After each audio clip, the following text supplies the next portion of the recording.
ये घटना हजरत सुलेमान अलैहिस्सलाम के ज़माने की बताई जाती है कि एक चरवाहा जंगल में भेड़ें चरा रहा था। अचानक उसके पास एक भेड़िया आया और कहने लगा, मुझे एक भेड़ दे दो। चरवाहे ने हैरानी से जवाब दिया, ये भेड़ें हजरत सुलेमान अलैहिस्सलाम की मिल्कियत हैं, मैं तो सिर्फ उनका रखवाला हूँ। भेड़िया बोला, तो फिर जाकर हजरत सुलेमान अलैहिस्सलाम से पूछ लो कि क्या वे मुझे एक भेड़ देने की इजाज़त देते हैं। चरवाहे ने कहा, मुझे डर है कि अगर मैं चला गया तो तुम भेड़ों पर हमला कर दोगे। भेड़िया हंसा और बोला, जब तक तुम वापस नहीं आ जाते मैं खुद भेड़ों की निगरानी करूंगा।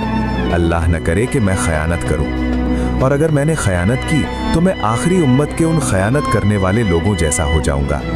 यानी उसने अपने आप को बद्दुआ दी कि अगर उसने खयानत की तो वो मौजूदा ज़माने के खयानत करने वाले मुसलमानों जैसा बन जाएगा, जो बहुत अफसोसनाक बात है।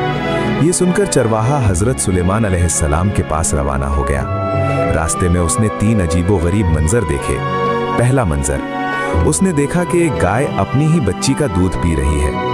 ये देखकर वो हैरान रह गया और दिल में बोला, सुभान अल्लाह, मैंने ऐसा मंजर पहले कभी नहीं देखा, आखिर इसका क्या मतलब हो सकता है। दूसरा मंजर, कुछ आगे बढ़ा तो उसने ऐसे लोगों को देखा जो फटे पुराने कपड़े पहने हुए थे, मगर उनके हाथों में सोने से भरी थैलियां थीं। चरवाहे ने सोचा, ये कैसी अजीब बात है, इनके पास इतना सोना है फिर भी ये फकीर नजर आ रहे हैं। तीसरा मंजर, फिर उसने एक बहता हुआ चश्मा देखा। प्यास की शिद्दत में जैसे ही वो करीब पहुंचा, बदबू ने उसे रोक दिया।